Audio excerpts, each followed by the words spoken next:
Election commission ने सदर के खत के जवाब में शिकवे शिकायत से भरा जवाबी खत लिख दिया।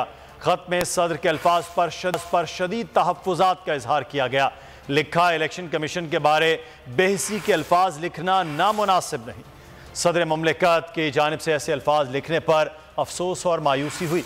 इलेक्शन कमीशन हुकाम पीर को ऐवान सदर के मुशावरती इजलास में शिरकत करेंगे। इजलास में इलेक्शन शेड्यूल से मुतालिक सलाह मशवरे होंगे। चिट्ठी का जवाब चिट्ठी, इजलास पर आमादगी, अल्फाज पर नाराजगी भी। इलेक्शन कमीशन ने आरिफ अलवी की लिखी गई चिट्ठी का जवाब दे दिया। के मुताबिक खत में सदर के अल्फाज पर शदीद तहफ़्फ़ुज़ात का इजहार किया गया।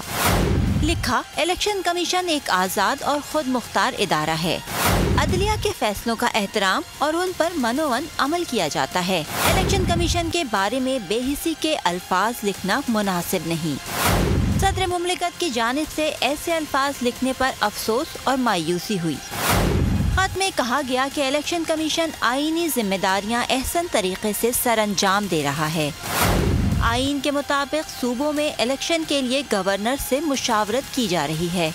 ज़राए के मुताबिक सदर की दावत पर मुशावरती बैठक पीर को होगी। इलेक्शन कमीशन मेंबरान और आला हुक्काम ऐवान सदर में इजलास में शरीक होंगे। इजलास में इलेक्शन शेड्यूल से मुताल्लिक सलाह मशवरे भी होंगे। अगर आपको ये वीडियो पसंद आई है तो सब्सक्राइब कीजिए और बेल आइकॉन को प्रेस कीजिए। जिंदगी एक मैदान है और PSL 8 में हर टीम को छूना आसमान है।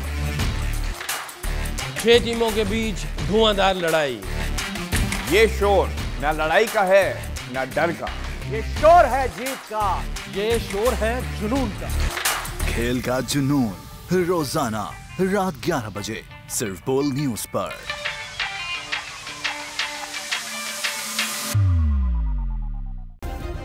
सब्सक्राइब करें और बेल दबाएं ताकि कोई खबर रह न जाए।